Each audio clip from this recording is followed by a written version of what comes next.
평소에 늘 하나님을 경외하는 사람이었고요. 그렇게 5년 성품에다가 충분히 그 일을 하기에 적합한 훈련이 되어 있던 사람입니다.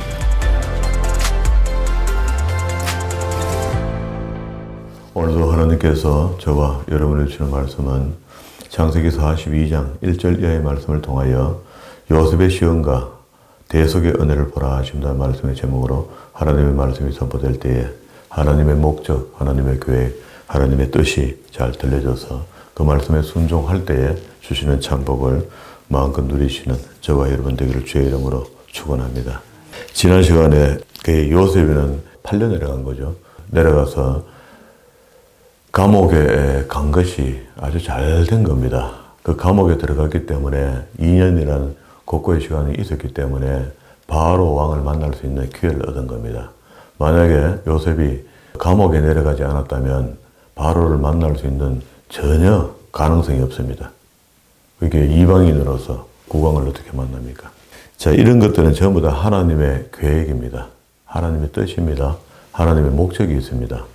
그래서 이제 이스라엘 백성들을 창세기 15장에서 우리 본 것처럼 400년 동안 애굽에 내려가서 종 노릇하는 것 이 전체도 다 하나님의 계획과 뜻과 목적 속에 들어있다. 그래서 우리가 하나씩 이렇게 정리해 보면은 우리가 구원에 이르는 믿음들이 생기는 것도 예사의 일이 아닙니다. 우리가 시로부터 우리가 태어나게 되고 이제 오늘 살고 있잖아요. 근데 반대로 시계를 뒤로 돌려보면은 다시 시로 갔다가 어머니 뱃속으로 다시 그 위로 우때 할아버지 올라가는 중에 우리나라에는 상당히 많은 전쟁들이 한반도에 있었는데 그 한반도에 그 시가 내려오는 중에 한 번만 죽으면 저는 없죠. 나 같은 사람은 없거든요. 그런데도 불구하고 하나님께서는 올라오라 할아버지까지 안전하게 안 죽고 시를 퍼뜨리기 시작해서 오늘날 우리가 태어난 겁니다. 이게 섭리라는 거죠. 굉장한 섭리죠. 그 가운데 우리가 살고 있으니까 여기 살면서 불평하면 안 되죠. 아이고 감사합니다. 이 어느 때 아유 하나님께 감사합니다. 만약에 무슨 전쟁이 일어나서 우리 할아버지 한 사람은 어찌 했으면 나는 없는 거거든요. 이 섭리 속에 하나님이 우리를 오늘 있게 했으니 요셉이 2년 동안 감옥에 있는 게 이게 어찌 섭리가 아닙니까? 한 인생 속에 있는 일이니까.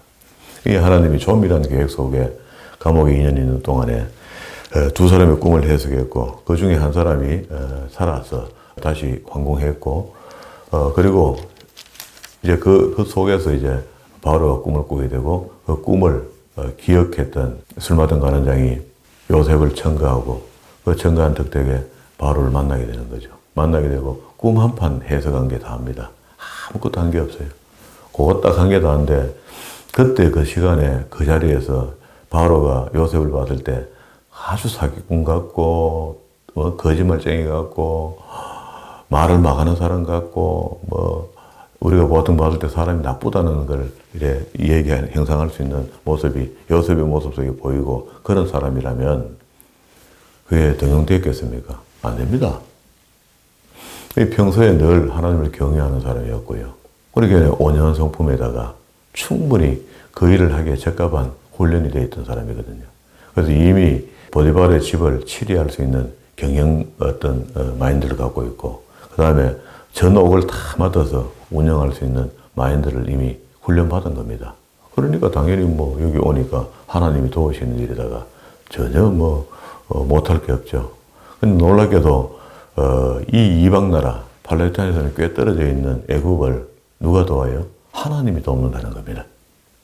우리 이걸 이상하게 궁금하게 생각 안 해본 사람도 이상하고 그걸 또 이상하게 생각하는 것도 또 이상합니다. 출애굽기 19장 5절과 6절의 말씀이 우리 핵이 되는 말씀이 되어 있잖아요. 성경 전체를 보는 잣대 같은 그런 말씀인데 세계가 다 내게 속하였나니 그게 하나님의 주장이거든요. 하나님 천지창조 그건 내가 한 거야. 그러니까 아무것도 이상할 게 없죠. 세상 사람들은 그걸 이상해 볼 수 있어서. 그래서 애굽의 하나님의 백성들이 거기서 튼튼하게 세워지는데 걸린 기간이 400년이 걸립니다. 400년이 걸려서 나오기 직전까지 있었던 일들을 우리가 보고 있거든요.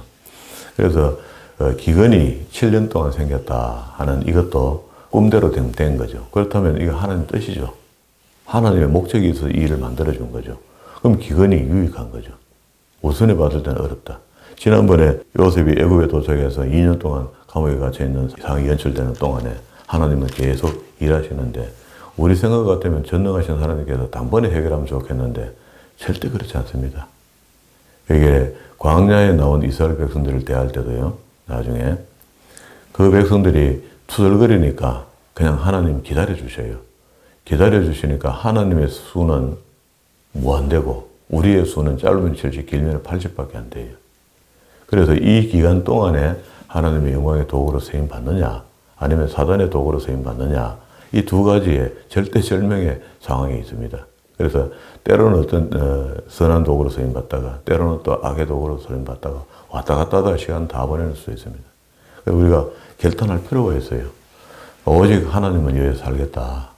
우리 하나님 중심으로 살겠다 하는 이런 다짐이 꼭 필요합니다.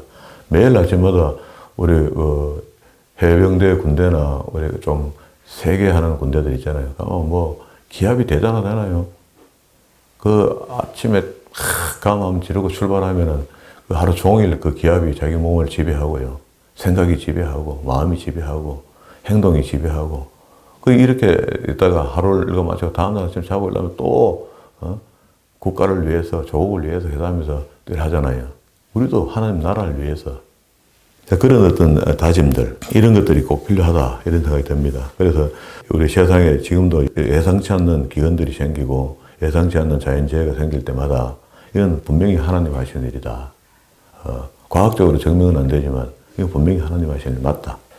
그래서 이제 1차 묵을 게 없으니까 당연히 내려가야 되죠. 10명의 형들이 전부 다 보찜을 가지고 돈을 들고 애굽에 내려갔습니다. 내려갔는데 아니나 다를까 정탐꾼으로 요셉이 몹니다. 요셉이 이제 만났거든요. 6절에. 때에 요셉이 나라의 총리로서 그 땅의 모든 백성에게 팔더니 직접 요셉이가 외국에서 오는 사절들 이런 사람들에게 혹시 얼마가 필요하면 얼마를 받아야 되겠다. 이걸 정해서 팔고 있는 겁니다. 그걸 총리가 다 하는 거죠. 그런데 어느 날 봤더니 세상에 요셉이 형들이 10명이 무리를 딱 조아리고 있는 거라. 그 생각나잖아요. 처음에 꿈을 꾸고 난 뒤에 형님 단위, 내 단위, 제라더이다는 37장 있는 이야기잖아요. 뭐 마음이 기쁨도 있겠지만은 꿈대로 되어 간다는 거죠. 하나님이 꿈을 주시고 그 꿈을 이루어 가시는 거잖아요. 이런데 놀라기도 하지만 그래도 요셉이는요 불안합니다. 세월이 좀 흘렀거든요. 그 보니까 막둥이가 안 보이는 거라. 베냐민이 안 보이니까 이 베냐민 또 어디가 살아먹든지 팔아붙든지 뭐 어째 일을 또 벌렸는 나처럼 일을 벌렸는 모양이다 하고 의심도 가고요. 반가운 마음도 있고 여러 가지 마음이 교차하면서 일단 이들을 정탐으로 몹니다. 이건 같으면 간첩으로 모으는 거죠. 9절에 요셉이 그들에게 대하여 꾼 꿈을 생각하고 그들에게 이르되 너희는 정탐들이라. 그렇죠? 정탐으로 몰아놓고 그 중에 한 사람을 붙들어 놓고 베냐민 데리고 와라. 그러면은 이 일이 참인 줄 알고 내가 이해하겠다. 그래서 일단 정탐으로 모는 겁니다. 몰고 나니까 뭐 구구이 이야기해요.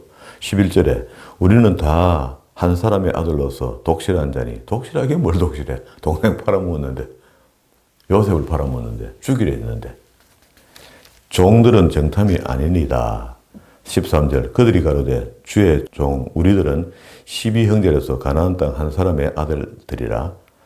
말째 아들은 오늘 아버지와 함께 있고 또 하나는 없어졌나이다. 하나 없어진 게 요셉인데 요셉이 앞에서 이 일을 이야기하는 겁니다. 이실직고를 하는 거죠. 요셉이 그들에게 이르되 내가 너희에게 이르기를 너희는 정탐들이라 한 말이 이것이라. 너희는 이같이 하여 너희 진실함을 증명해라. 바로의 생명으로 맹세하노니 너희 말자하고 여기 오지 않으면 너희가 여기서 나가지 못한다 하고 그 대신에 대표로 한 명만 붙들어 놓을 테니까 하고 시몬을 음용합니다. 17절에 그들이 다 함께 3일을 가두었더라. 그리고 난 뒤에 혼이 났죠. 그 살살아 왔다가 감옥에 잡혔다가 3일 동안 온갖 생각을 다 했을 거 아닙니까? 우리가 뭘 잘못했는지 고민 엄청 고민했을 겁니다. 3일 만에 요셉이 그들에게 이르되 나는 하나님을 경외하노니 너희는 이같이 하여 생명을 보존하라. 너희가 독실한 자이면 너희 형제 중에서 한 사람만 그 옥에 갇혀 있게 하고 너희는 곡식을 가지고 가서 너희 집에 주림을 구하고 너희 말째 아우를 내게로 데려오라. 그리하면 너희 말이 진실함이 되고 너희가 죽지 아니하리라. 타당하죠. 지혜롭게 이야기한 거죠. 의심하지 않도록. 그런데 요셉이 왜 이렇게 하냐면요. 막내가 안 보이기 때문에 틀림없이 막내를 팔았거나 막내한테 무슨 해가 있거나 아버지가 살아있는 것도 못 믿겠다 이거 지금. 이 이야기하는 게 분위기가 10명만 딱 내려왔으니까. 그래서 그런 의심들이 생기면서 일을 하나님께서는 그 요셉과 요셉의 형제들의 만남을 통해서 일을 이끌어가는데 뒤에 보면은요. 유다의 고백을 들어보면은 나중에 그 대속의 은혜가 흐른다는 겁니다. 그걸 미리 보여주는 거거든요. 이 대속의 은혜라는 것은 주님께서 우리에게 주시는 거잖아요. 장차. 여기서 봤을 때는 장차거든요. 자기 목숨을 대신하여 남을 위하여 내어놓을 수 있는 마음이 형제들에게 있는 겁니다. 그걸 확인한 요셉이가 자기를 밝힙니다. 결국은 이제 한 사람을 붙들어 놓는데 24절에 요셉이 그들을 떠나 가서 울고 다시 와서 그들과 말하다가 그들 중에서 시몬을 취하여 그들의 목전에서 결박하고 1차 볼모입니다. 명하여 곡물을 그릇에 채우게 하고 각인의 돈은 그 자루에 도로 넣게 하고 또 길양식을 그들에게 주어서 중간에 가서 원래 샀던 양식을 헐지 않도록 큰 푸대는 헐지 말고 길양식 가면서 먹을 거 줍니다.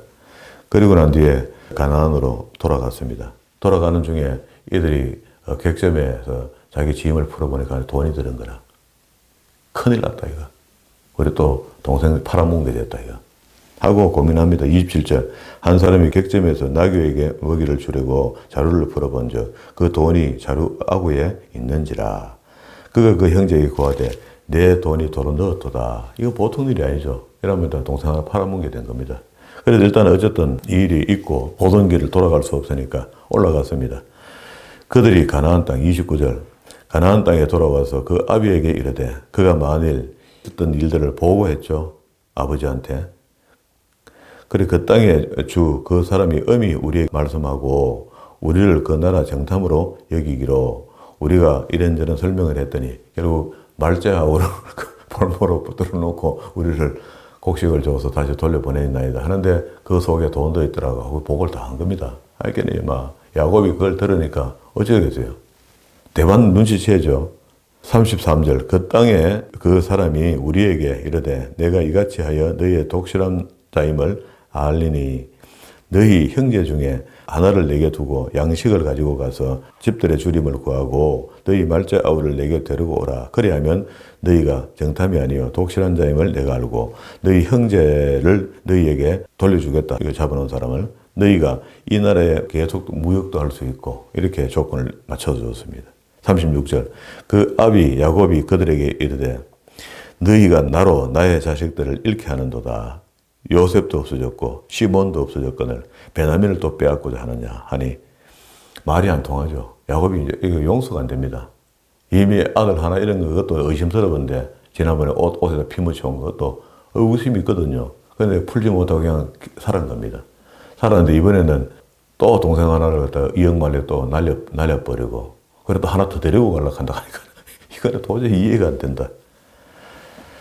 그러면서 38절에 야곱이 가로되 내 아들은 너희와 함께 내려가지 못하리니 그의 형은 죽고 그만 남았습니다. 만일 너희 행하는 길에서 재난이 그 몸에 미치면 너희가 나의 흰머리로 슬피 음부로 내려가게 함이라다. 요 말을 다른 말로 하면 요즘 말로 하면 자살한다 이 말입니다.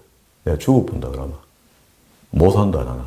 자 이렇게 이제 오게 되면서 시간이 막 갑니다. 그렇게 이제 어려울 때 대살사 놓으면은요, 돌아서면 살 떨어집니다. 그렇잖아요.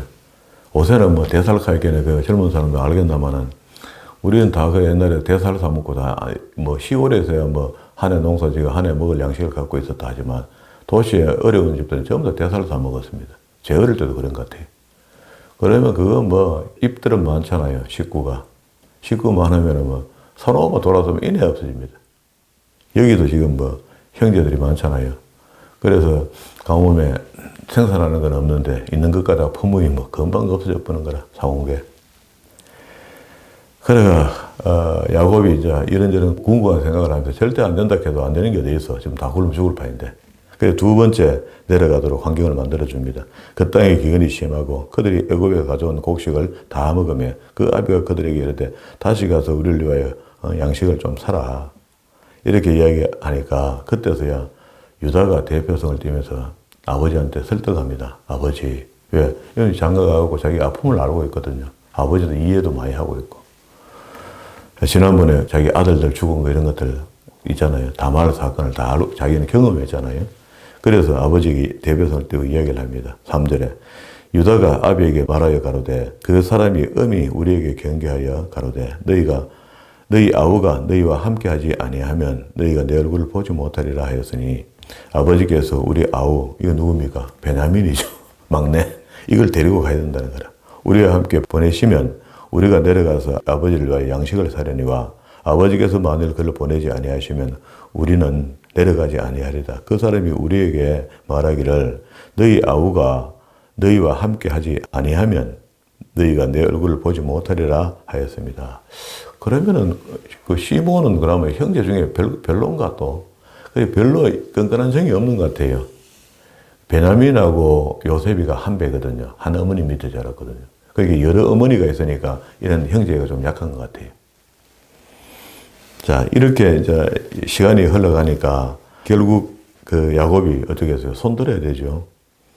그래갖고 그냥 가지 말고 돈도 좀 많이 가져가고 그리고 또 선물도 이 땅에 나오는 어떤 특산물 같은 거를 좀 가져가고 그 총리의 마음을 이래 부드럽게 하고 여러 가지 방법을 씁니다. 이건 전부 다 야곱의 방법이죠. 지금 하나님의 방법은 내려가면 끝나는데 그런데 여러 가지 이제 준비를 하게 합니다. 그렇게 해서 11절에 그들이 아비 이스라엘에게 이르되 그리할진대 이렇게 하라. 너희는 이 땅의 아름다운 소산을 그릇에 담아가지고 내려가서 그 사람에게 애물을 삼을지니 곧 유향 조금과 꿀 조금과 향품 모략 비자 이것도 아주 그 중국에서 들어오는 거니까 그 당시에도 중요한 거거든요. 실크로드를 통해서 일로 오는 거거든. 근데 사실은 애굽에 더 많죠 이런 것들은. 별로 이거 중요치 않는 거라 사실은. 그래도 정성을 다합니다. 너희 손에 돈을 배나 가지고 너희 자루에 아구에 도로 넣어온 그 돈을 다시 가지고 가라. 혹 차자 계산이 잘못해서 온 것 같으면 갚아주는 게 맞다. 13절 내 아우도 데리고 나 다시 그 사람에게로 가라. 전능하신 하나님께서 그 사람 앞에서 너희에게 은혜를 베푸사 그 사람으로 너희 다른 형제와 베냐민을 돌려보내게 하기를 원하노라. 이건 자기 기도죠. 이건 될 줄 안 될 줄도 모르는 겁니다. 미진데도 불구하고 하나님께 이제 의지하기 시작합니다. 그래서 야곱의 특징이 있다면요. 어려울 때 하나님 앞으로 엎어진다는 거라. 우리도 그래야 됩니다. 우리가 사람 인생에 다 같이 살고 있잖아요. 시간을 같이 보내고 있잖아요. 보내고 있어도 어떤 사람은 어려우면요. 벌렁 더 눌러갖고 교회가 뭐고 하나님이고 뭐고 예수님이고 뭐고 없다 없어하고 말을 막 하고요. 망명되게 한다는 거예요. 그런 사람도 있고 어떤 사람은 막 죽을 지경이 되면은 하나님 앞에 엎드려가 임사오천이라고 주여 내가 죽게 되었나이다 하고 엉엉 울고 붙들려 매달리는 사람이 있어요.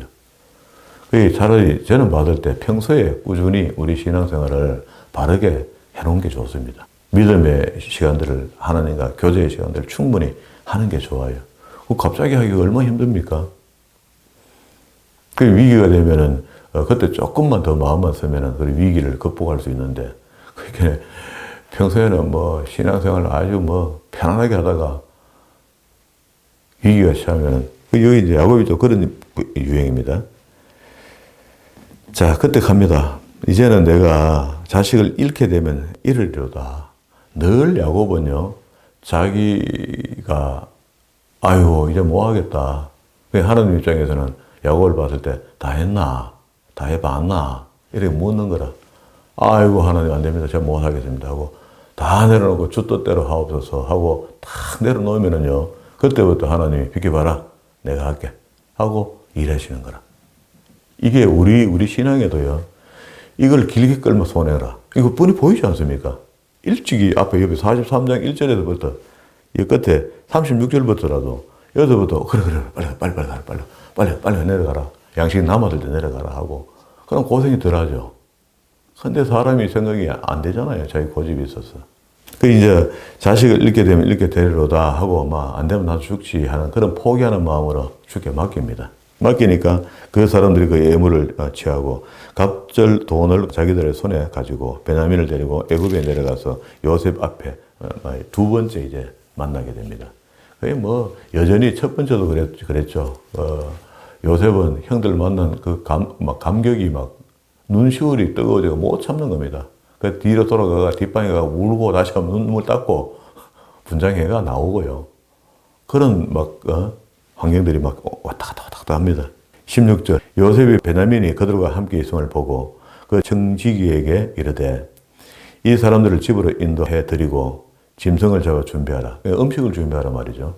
이방 나그네인데 이들을 자기 관자에다가 집어넣어서 그리고 음식을 대접하라는 겁니다. 18절 그 사람들이 요셉의 집으로 인도되매 두려워하여 이르되 전일에 우리 자루에 넣어있던 돈의 일로 우리를 끌어들이는 것 같다 하는 의심이 생겼어요. 그래서 19절에 그들이 요셉의 정직에 가까이 나아가서 그 집 문 앞에 그에게 고하여 가로되 내 주여 우리가 전일에 내려와서 양식을 가지고 객점에 이르니 자루를 풀어본 적 각인의 돈이 분수대로 개인대로 자루 아구에 있기로 우리가 도로 가져왔고 하면서 이런 거 하나하나 잘못된 부분들이 혹시 있으면 찾아봐야 되니까 정리해 나갑니다. 그리고 이래서 왔어요. 요셉이. 그가 이르되 23절 너희는 안심하라 두려워 말라 너희 하나님 너희 아버지의 하나님이 재물을 너희 자루에 넣어 너희에게 주신 것이라 너희 돈은 내가 이미 받았느니라 하고 시몬은 그들에게 이끌어내고 그들을 요셉의 집으로 인도하고 또 물을 주어 발을 씻게 하며 그 나귀에게 먹이를 줬다.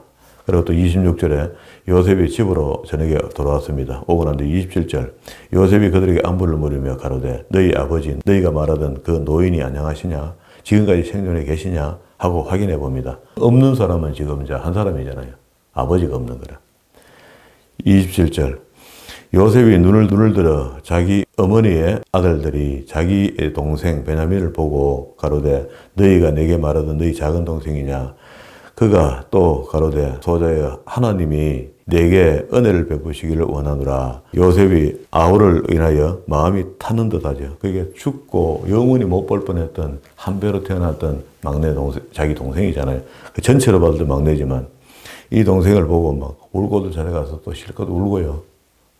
그리고 다시 그 정을 억제하고 나와서 음식을 차리라 하고 음식을 차렸는데요. 34절에 보세요.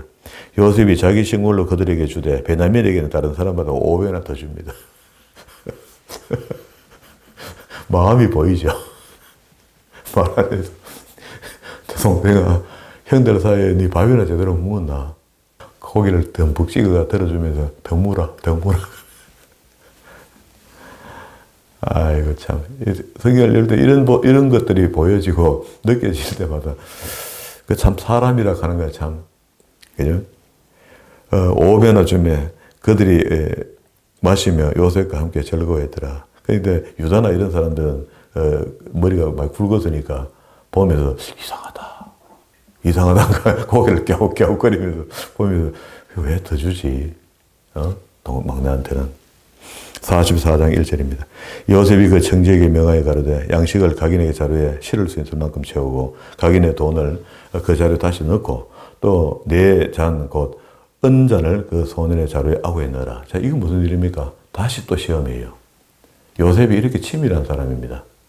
이제 아버지가 있는 게 확실한지 없는지 또 이게 궁금증이 생긴 겁니다. 막내까지는 봤지만.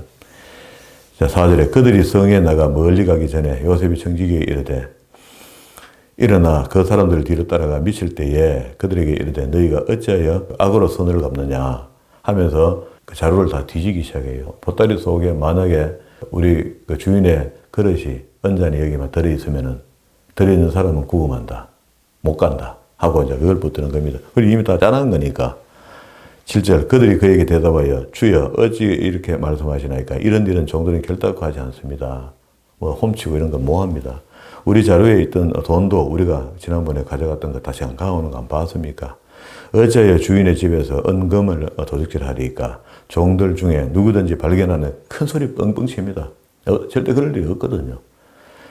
발견되거든 그는 죽을 것이요 우리는 우리 주의 종이 되겠다 하고 이제 큰 소리 쳤습니다. 그런데 보따리 푸는데 웬걸 11절 그가 각각 급히 자루를 땅에 내려놓고 푸니 그가 나이 많은 자에게서부터 시작하여 나이 적은 자에게까지 수탐하며 정리해 보니까 베냐민 자루에서 그게 발견되었습니다. 그런데 형제들이 어떻게 했습니까? 올 때도 출발할 때도 아버지한테 그렇게 신신당부해갖고 잘 갔다 오겠다 했는데 하필 또 그 중간에 누가 아무나 걸리면 좋겠는데 막내한테 이게 걸린 거야. 그러니까 가슴이 척 떨어졌죠. 좌절하죠. 그렇게 13절에 보세요. 그들이 옷을 찢고 각기 짐을 나게 싣고 서로 질질 끌려갑니다. 진짜 죽었다.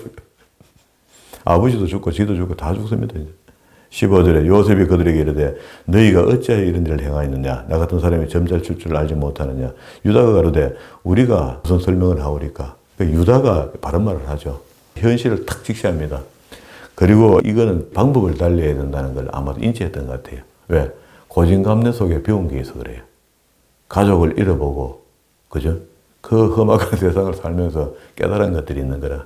아버지 및 해주는 밥 먹는 사람들이 아니고 다르잖아요 이 사람은. 유다가 그러되 우리가 내 주께 무슨 말을 하오리까? 무슨 설명을 하오리까? 어떻게 우리의 정직을 나타내리까? 하나님이 종들의 죄악을 적발하셨으니 우리와 이 잔이 발견된 자는 다 내 주의 종이 되겠나이다.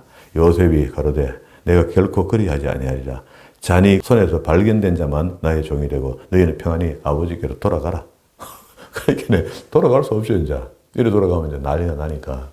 그래서 유다가 18절에 그에게 가까이 가서 가로되 내 주 청컨대 종으로 내 주의 귀에 한 말씀을 구하게 하소서. 가까이서 주의 종에게 노하지 마옵소서. 주는 바로와 같으심이니이다. 이전에 내 주께서 종에게 물으시되 너희 아버지가 있느냐 아우가 있느냐 하시기에 우리가 내 주께 구하되 우리에게 아비가 있으니 지난번에 왔을 때 이야기하는 겁니다. 노인이여 또 노년에 얻은 아들 소년이 있으니 그의 형은 죽고 그건 여기 요셉이고 그 어미에 끼친 것은 그뿐이므로 그 아버지가 그를 사랑하나이다 하였더니 주께서 또 종들에게 이르시되 그를 내게로 데리고 내려와서 나로 그를 목도하게 하라 보게 하라 이렇게 했는데 하면서 구구한 이야기를 합니다. 구구한 이야기인데 그 내용인 즉 나를 여기다 볼모로 볼모도 아니죠 이제 나를 종으로 삼고 나를 죽이든지 살리든지 하시고 내 동생 막내 베냐민은 돌려보내주세요. 이걸 청한 겁니다. 이걸 보고 대속연애라는 겁니다. 내 목숨을 베냐민의 목숨 대신에 형제의 목숨 대신에 내 목숨을 가져가세요. 이런 말이거든요. 이거 쉽지 않습니다. 이게 유다쯤 인생의 희고애락을 느꼈기 때문에 아버지의 마음을 이해한 거죠. 그 아버지의 마음을 이해한 유다가 자기 목숨을 내놓고 막내 아버지가 사랑하는 동생을 돌려주려 하는 거죠. 이게 대속연애라는 겁니다. 하나님이 마치 그렇습니다. 독생자 예수 그리스도, 하나님, 유다, 야곱 이런 마음들이 오늘 구약에서 이미 우리에게 전해주고 있거든요. 그 신약에서 그리스도께서 오셔서 저주의 십자가, 죄 하나도 없으신 분이 그 저주의 십자가를 지고 우리를 대신해서 피 흘려 한 방울의 피도 안 남기고 다 죽기까지 다 흘려주시고 죽어주신 거거든요. 그리고 3일 만에 그 부활해서 제일 먼저 주님의 제자들을 만나기 시작하면서 다시 내가 전했던 그에 대한 복음 맞다. 새 언약 맞다. 하고 그 복음대로 살면은 이제 구원에 이르게 된다. 하고 나를 믿는 자는 영원히 죽지 않는다. 언젠지 모르겠지만 하나님의 예정 논리에 의해서 그래서 마침내 그리스도께서 오셔서 예수 그리스도를 믿는 자는 다 구원함을 입는다 하는 그 말씀이 여기서부터 출발되어 있는 겁니다. 우리가 알기 쉽게 해놨거든요. 그러면 이제 26절에 볼게요. 우리가 내려갈 수 없나이다. 우리 말째 아우가 함께하면 내려가려니와 말째 아우가 우리와 함께 아니하면 그 사람의 얼굴을 볼 수가 없습니다. 하고 형제들이 전부 다 똑같은 마음으로 이렇게 이야기를 해요. 주의 종 우리 아버지가 우리에게 이르되 너희도 알거니와 내 아내가 내게 두 아들을 낳았으니 하나는 내게서 나간 거로 내가 말하기를 정령 찢겨 죽었다 하고 내가 지금까지 그를 보지 못하였거늘 너희가 이도 내게서 취하여 가려 한즉 만일 재해가 그 막내 베냐민에게 미치면 나의 흰머리로 슬피 엄부로 내려가게 하리라. 내가 내 목숨이 내 게 아니잖아요. 그래서 내가 영영 지옥으로 가겠다. 아비의 생명과 아이의 생명이 서로 결탁되었거늘 이제 내가 주의 종 우리 아버지에게로 돌아갈 때에 아우가 우리와 함께하지 아니하면 그게 아버지 죽는 꼴을 봅니다. 이렇게 되면서 33절에 청컨대 주의 종으로 아이를 대신하여 있어서 주의 종이 되게 하시고 또 아이는 형제와 함께 도로 올라보내소서. 내가 어찌 아이와 함께 하지 아니하고 내 아버지에게 올라갈 수 있으리까 두렵건대 아버지 죽는 꼴을 내가 봅니다. 죄가 있을까 두렵습니다. 하고 진솔한 이야기를 드려요. 이 이야기를 들은 요셉이 그제서야 마음을 풉니다. 이거 진짜구나. 형들이 이제 진짜 바뀌었구나. 옛날하고 달라졌구나. 자기를 팔아먹었던 형들이잖아요. 그러면서 자기를 노출시킵니다. 요셉이 시종하는 자 앞에서 그 정을 억제하지 못하고 소리질러 모든 사람을 자기에서 물러가라 하고 그 형제에게 자기를 알리니 때에 그와 함께한 자가 아무도 없었다. 애굽 사람들은 없었고 자기들끼리 그 큰 넓은 방에 있으면서 요셉이 방송되고 하니 애굽 사람에게 들림에 바로의 궁중에서 들리더라. 요셉이 형들에게 이르되 나는 요셉이라 내 아버지께서 아직 살아계시니까 형들이 그 앞에서 놀라서 능히 대답하지 못했다. 5절에 당신들이 나를 이곳에 팔았으므로 근심하지 마소서 한탄하지 마소서 하나님이 생명을 구하시려고 맞죠? 이건 다시 다른 말로 이어가면 나라를 만들려고 이스라엘이라는 나라 하나를 만들려고 우리를 이제 애굽으로 내려오게 합니다. 이 대기근 속에서 우리를 살리시고 그리고 또 400년 후에는 큰 민족을 만들어서 땅을 가나안 땅을 약속한 땅을 주실 것이다. 그런 이야기까지 연결되어 있습니다. 이 하나님이 생명을 구원하시려고 나를 당신 앞에서 앞서 보냈나이다. 이 땅이 2년 동안 흉년이 들었으므로 아직 5년은 기행하지도 못하고 추수하지도 못할지니라. 자, 8절에 그런즉 나를 이리로 보낸 자는 당신들이 아니요 하나님이다 이랬습니다. 처음에 우리 서두에 이야기했던 거 맞죠? 그러니까 우리에게 다가오는 어떤 일이 있더라도 그건 내가 하나님을 경외한다면은 두려움이 있다면은 반드시 그 일은 하나님의 뜻하신 바가 있어서 그렇다는 겁니다. 우리가 외길로 못 간다는 거예요. 가고 싶어도 안 된다는. 그래서 제가 실컷 울고 난 뒤에 형님들 빨리 올라가고 아버지 모시고 거기 있으면 굶어 죽습니다. 하고 온 집을 다 초청해서 또 함께 있는 종들도 있을 거 아닙니까? 거기도. 그 종들하고 전부 다 내려오게 합니다. 그래서 총 내려온 사람이 70인이야. 그리고 미리 내려와 있던 요셉과 요셉의 아들들, 부인, 네 사람이잖아요. 그러면 74인이 되겠죠. 다 내려와갖고 여기서 400년 동안 이제 살아가는 과정이 이제 이어집니다. 자, 그러면 이제 이들이 올라가야 되겠죠. 21절에 볼게요. 이스라엘 아들들이 그대로 할 때 요셉이 바로의 명대로 그렇게 수레를 주고 길양식을 주면서 또 그에게 다 각기 옷 한 벌씩 주되 베냐민에게는 은 300과 옷 5벌을 주고 이때도 마음을 다시 달리 표현합니다. 이게 어쩔 수 없는 겁니다. 이거는 그죠? 천륜인데. 그러니까 이제 결국 이 소식이 이제 애굽에 다 알게 되고 가족들 온 가족들 다 초청할 때에 바로가 허락하잖아요. 허락하면서 그냥 허락한 것이 아니고 바로가 애굽에 지금 같으면 자동차 하나를 보내는 거죠. 차를 보내서 이 차 타고 내려와서 뭐 이런 말이잖아요. 그러니까 야곱으로서는 못 믿거든요. 믿을 수 없는 일들이 벌어졌잖아요. 진짜 하나님의 귀한 일들이 만들어진 건데. 그래서 바로의 끝에 보면 이렇게 얘기합니다. 25절에 애굽에 올라와서 가나안 땅으로 들어가서 아비 야곱에게 이르러 고하여 가로되 요셉이 지금까지 살아있어 애굽 땅의 총리가 되었더이다. 야곱이 그들을 믿지 아니하므로 못 믿습니다. 원래 야곱의 성품이 그런 데다가 그 아들들한테 사고가 그래 났기 때문에 더 못 믿게 된 거죠. 더 신뢰하지 못합니다. 올라와서 이야기를 해도 안 돼요.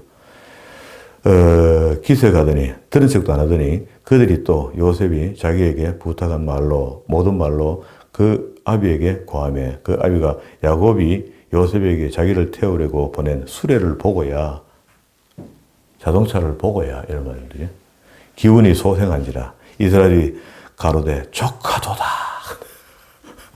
야곱다 야곱. 내 아들 요셉이 지금까지 살았으니 내가 죽기 전에 가서 보리라 하고 막 서둘러 올라가서 시동 걸어라. 그래서 우리가 글을 읽을 때 어떤 글들은 읽어보면은요, 우리 눈의 머릿속에 그림이 흔히 보이는 거라. 현장이 지금도 우리가 애굽에 있다가 온 것 같잖아요, 지금요. 그러니까 먼지가 푹푹 나는데 왔다 갔다 하면서 울고 물고 하는 이런 모든 과정을 지금 다 겪은 것 같잖아요. 그게 글이 잘 기록된 것을 보면은요, 그런 것들을 읽으면 이런 느낌들이 오는 거라. 그런데 특별히 그런 게 아닌 것 같은데 그림 언어하는 게 있어요. 잘 표현하려고 일부러 맵시를 넣어서 써놓은 글들은 읽으면 그게 잘 보일 건데 성경은 사실 그렇지 않거든요. 않는데도 불구하고 어떨 때 읽으면은 그냥 문자로 읽고 지나가는데 어떨 때 읽으면은 그때 정황이 머릿속에 훤히 들여다 보이고요. 리얼하기 시작하고 막 거기 호흡, 숨 쉬는 소리까지 막 듣기고 말 소리가 듣기고 굽 소리가 듣기고요. 술의 소리가 듣기는 것 같은 그런 은혜가 있습니다. 그죠? 오늘 아침에 우리가 본 이 말씀대로 이 말씀의 핵심은 그겁니다. 이러한 과정들을 통해서 지금도 여전히 이 비슷한 일들이 내게 생긴다면 그 하나님 함께 하시는 일 맞다. 먼저 내가 다가오는 일들이 하나님이 함께 하시는 일인지 아닌지를 세심하게 들여다봐야 돼요. 그렇다고 본다면 내 신앙 상태가 지금 내가 하나님과 함께하는 신앙인가? 그죠? 성령과 함께하는 신앙인가? 그렇지 않는 신앙인가를 분별해보면 대부분 답이 나오죠. 성령과 동행하는 삶을 살고 있으면서 이런 짓을 내가 어떻게 하노 말이야. 그렇다고 본다면은 다시 회심하고 다시 회개하고 돌아와야 되는 거죠. 어디로 가고 있는 겁니다. 지금 잘못 가고 있는 거라. 돌아와야 되고 그렇지 않고 내가 확인해 보니까 내가 분명히 내 신앙 상태가 성령과 함께하는 그렇게 은혜 가운데 살고 있었는데 이런 일이 생겼다면 이 일조차도 하나님께서 내게 허락하신 일이다. 복 주신 거다. 악재인데도 불구하고 이후에는 틀림없이 좋은 일이 있을 거다. 이렇게 믿고 가는 거죠. 우리가 지금 하나님이 함께 안 해서 갈 곳도 없이 예배하고 있습니까? 아니죠. 하나님이 함께 하기 때문에 예배하는 거죠. 갈 곳이 없다고 투정하고 예배 차업거리고 새벽 기도 무슨 소용이 있노 하고 차업어 보여서 차업은 그걸 알았다가 놔두는 거죠. 안 그렇습니다. 하나님은 지금도 우리와 함께 하신다. 그리고 또 우리와 함께 하실 뿐만 아니라 영원히 우리와 함께 하실 분이 여호와다. 그래서 주님의 이름으로 드려지는 예배는 계속해서 신선해야 되고 계속해서 살아있는 예배가 되어야 된다. 그 예배가 매 시간마다 선포되고 있다. 이게 이제 우리 교회의 입장이고 하나님은 우리의 믿음을 보시고 하나님의 거룩한 일들을 우리를 통해서 나타나게 하시는 거죠. 자, 이것이 하나님의 뜻이 우리 교회를 통하여 뜻과 계획과 목적이 나타나는데 좀 더 많은 사람들에게 바른 성경을 가르치게 하고 그걸 경험하게 하고 알게 하고 깨닫게 하는 것이 지금의 과정이다. 저 같은 아무것도 아닐 수 있는 사람을 불러줘서 하나님의 말씀 가르치는 종으로 불렀다는 거 이것만 해도 기적이죠. 최고의 기적이 난 그거라 생각합니다. 제 인생에서. 내가 어떻게 하나님의 말씀을 성경을 가르치는 종이 됐는가. 이거 너무너무 감사합니다. 이게 예상스럽지 않은 일이 다가올 때에 의심의 눈도 우리가 가져봐야 됩니다. 마귀가 주는 일이면 멀리해야 되니까. 그러나 어려운 일일수록 오히려 하나님께 더 간곡히 매달릴 수 있는 이런 터울을 찾아가는 그런 신앙인이 되어서 늘 낭망치 않고 주님만 바라보며 살아서 하나님의 영광에 도구로만 쓰임받는 저와 여러분 되기를 주의 이름으로 축원합니다.